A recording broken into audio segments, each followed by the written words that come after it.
So, the two-tiered justice system. It's a major problem. It's undermining fairness, public faith in the justice system.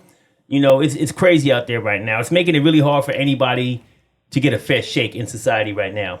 Now, it's supposed to be fair for everyone. Our justice system has been touted as being fair, being the big kahuna of justice. And we're not seeing that lately, man. So it's harder for everybody to get a fair shake.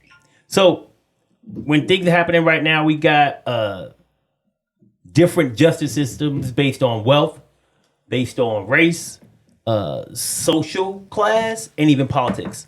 So how the heck did we get here? What caused all of this? The two-tier justice system. I mean, that's been part of America since it's been a nation, especially when it comes to black people. I mean, it's funny when you hear politicians on there and say there's a two-tier justice system, and they're referring to rich politicians, one in particular, and you think like, that's interesting because law's been like that for hundreds of years when it comes to black people. Every black person knows that we go to court, there's a different justice system for us than it is for anybody else. No So that's nothing new, but it's funny to see that flipped around, if they're talking about Trump and saying, hey, well, they're not treating Trump like they did Hunter Biden. Man, what are you talking about?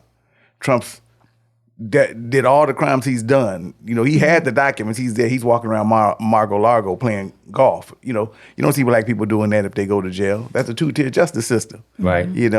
He's getting the benefit of the doubt on everything he's done. He's got multiple counts, and so it's just funny when we hear the word two-tier come out. It's to me, it's like a joke. Like, really? You talking about that? Because black people have been suffering that for hundreds of years. Exactly. What do you think about, so we know money, power, and fame, that's what we're attracted to. Mm-hmm. So we as a society, do you think that that's what our attraction is? Example would be like Simpson case in 1995, right? So we all remember the case. It went on for 8 months. Mm-hmm. During that time in LA County, there was 1,669 murder cases that we heard nothing about. Why is that? So what are we doing as well as far as giving attention to that? He's powerful. He was famous. But what about those other 1,669 individuals? So maybe also the media and us as a society are playing a major part in that too. I mean, we don't call out all the injustices for everybody else, but you got a little bit of money, you got a little bit of fame, we pay attention to that. Yeah, I mean, that's the downplay of the capitalist system. You know what I'm saying? Capitalism. People want to say that like, yeah, money and fame, you get a break. Right. You can pay your way out of court. You can do things of that nature. I don't know if you guys looked at the 13th on Netflix, the documentary, but pretty much saying that most people of color, when they go to jail, is not because they committed a crime, it's because they can't afford to get out. Exactly. Right. Or mama got to put the house up on mortgage or whatever the case may be. Yeah, that's the two-tier justice system that we're talking about. And right, a lot of it's not black and white. A lot of it's going to be, it's going to be economical, when it comes to it. A couple of statistics, though, just to throw it in so everybody understands when you talk about the racial disparity. So Black Americans are 5 times more than whites to be incarcerated. 1 in 81 Black adults in the U.S. Are serving in our state prisons. In 12 states, more than half the prison population is Black. 7 states maintain a Black-white disparity larger than 9-to-1 ratio. So what is that saying about us? Now, one of two things. Either we are crazy and we're just doing some crazy stuff, right, as Black Americans, or there is some racial disparity going on in the justice system. Man, don't you love when Walanda's black back? Don't you just love it? It's so funny because Steve and I were talking about that on the way over here. And she'll fact check Jesus, man. Yes, sir. I love that she comes back. She just makes us smarter just with her presence. I appreciate y'all. None of that. But You know what I'm saying? These are things you can't defute. They're not refutable. You can go look up this information, guys. And so that's where the conversation starts. You want to argue, but we're not going to argue facts. We're not going to argue the numbers. We're not going to argue what is happening to us. So here's where we go back to our conversation from last week, talking about fake news or misinformation, because the internet has made facts disputable, to your point, right? Mm-hmm. You say you can't dispute this. The internet has made facts disputable. I could put a link out there that says everything that you just said, and a dude can look to one of their favorite websites and pull a link up that says exactly the opposite of what you said, right? Because of the internet and because of our ability to utilize that in any way we want. Wikipedia, I could open up a website. It don't have to be Wikipedia. I could pay enough money right now to have my own website and post all my own thoughts and beliefs on there, and people can start using that as a source. Right. And so that's the sad part about it. Like there are reputable sites out there. We know what they are. Right. And you get your information from a reputable site, one that you know, that can certify that they are doing the right research to get the information. I don't want to be looked upon as where she's getting her data from these specific sources. No, I go from multiple sources and I get that information and I fact check myself because like you said, I mean, that's what we teach in schools as far as credible sources. And if we're not teaching that type of information, that's where you get misinformation. Well, just like you said, in school, part of the problem is this. When we were younger, this wasn't out there. Right. So I don't think that we were taught how to discern what is good information, what is disinformation. Right. And, we didn't have to. Yeah, because we had the news. We had the nightly news. And the library. And the library. But we read books, y'all. We read books. We had that little Dewey Decimal in the card catalog. We didn't want to make the effort. We was going to do all that, all them decimals. But you're right. Yeah, so if you don't have the skills to discern, then it's easy to be led astray, especially if you want to believe something. And I think that a lot of people, and there's nothing wrong with being patriotic, okay? Don't get me wrong. Oh, no. Okay, but blind patriotism, you can't have that. Like, I love my country, okay? But just like I love my family, that don't mean my family don't do some things that are wrong. Exactly.